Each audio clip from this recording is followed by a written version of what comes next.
Страшная трагедия на неделе потрясла всю страну. Очередной стрелок. 18-летний юноша пришел с оружием в Пермский исследовательский университет. Как передает Министерство здравоохранения соседнего региона, число пострадавших увеличилось уже до 43. 6 человек погибли. Власти Коми после трагедии заявили об усилении безопасности в образовательных учреждениях. Но что эта безопасность предполагает? Только ли установку рамок металлодетекторов и камер видеонаблюдения? В вопросе разбиралась Анна Зубарева. 20 сентября 2021 года. Казалось бы, обычный понедельник, 11 часов дня. В Пермском государственном национальном исследовательском университете все было спокойно, пока 18-летний Тимур Бекмансуров не устроил стрельбу без разбора. Пострадавших 43 человека, погибших 6.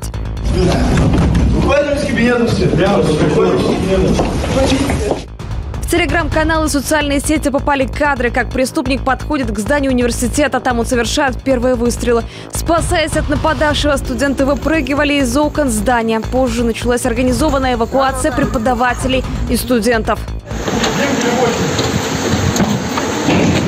Стрелка задержали сотрудники ДПС. Они первыми прибыли на место. Тимур Бекмансуров был ранен. Ему уже ампутировали части голени. Теперь его ждет психиатрическая экспертиза, а возможно и пожизненное лишение свободы.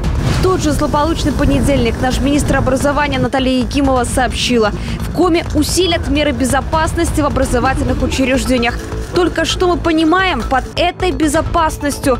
Только ли это охранник на входе, тревожная кнопка, камеры и металлодетекторы? А как же то, что находится за пределами здания? Вот один из актуальных местных примеров. Почтовая 1 в Сыктывкарском микрорайоне Лесозавод. Тротуар возле этого дома родители требовали огородить от дороги несколько лет. Проход здесь настолько узкий, что дети нередко выходят на проезжую часть. Один неловкий шаг, и ребенок под колесами транспорта. Провожаем, встречаем, потому что я пока не могу отпустить. И мне кажется, наверное, все 4 года я не смогу отпустить ребенка ходить по этой дороге. Расстояние это практически метр. Прохожая часть это все, шаг сделал и все. Это сейчас, летом, когда нет снега. А когда зимой, тут такая наледь. Согласно ГОСТу, рядом с образовательными учреждениями обязаны быть перильные ограждения. Проблема на Почтовой 1 заключалась в том, что никак не удавалось договориться с владельцем магазина. И вот спустя несколько лет бесконечных просьб и обращений дело наконец сдвинулось с мертвой точки. Сейчас эта пешеходная дорожка, она соответствует нормам по ширине прохода. Для нас это будет некоторое неудобство для расчистки. Тем не менее, это неудобство не должно сказываться на безопасности самих граждан. Мы сделаем все для того, чтобы и проход здесь был более симпатичным, комфортен. А это уже Куратова, 37. Рядом с жилой пятиэтажкой находятся детский сад и школа. С наступлением осени темнеть стало рано, и жители начали бить тревогу. Во дворе не горит ни один фонарь. И такая картина здесь уже больше 3 лет. Снимаю сейчас наш двор. Это Куратова, 37. Иду по тропинке, по которой ежедневно ходят дети и взрослые, которую вообще не видно, так как это не освещено. Время в данный момент 18:55, то есть 7 часов вечера, когда все идут с работы, с садика, дети идут со второй смены.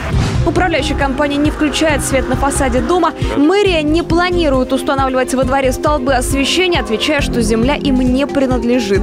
У жителей, что беспокоятся не только за себя, а еще за малышей и подростков, остается единственный выход – обратиться в прокуратуру. Именно она отвечает за контроль безопасности вокруг учреждений с массовым пребыванием детей. Еще один бич нашего региона – бродячие псы. Громкие случаи этого года, когда в апреле 9-летняя девочка получила укушенные раны лица. Случилось все в поселке Нижний Одес. Там, а также в самом Сосногорске, как и в соседней Ухте, давно и остро стоит проблема бездомных собак. И не первый случай. Дня за 3 до нашего случая еще покалечился мальчик таким же образом. Та же собака накинулась на мальчика. Месяцем раньше девочку потаскала за ногу. С огромной гематомой сейчас ребенок. Вот как жить? Этот вопрос тоже решается только через прокуратуру. Животное безнадзорное, а значит, заявление писать не на кого. Вот и получается, что безопасность детей – понятие куда шире, нежели мы привыкли думать. Это не только про металлические рамки на входе, факторы риска. За стеной образовательного учреждения никто не отменял. И, пожалуй, только комплексный и всесторонний подход может обеспечить спокойный сон родителей.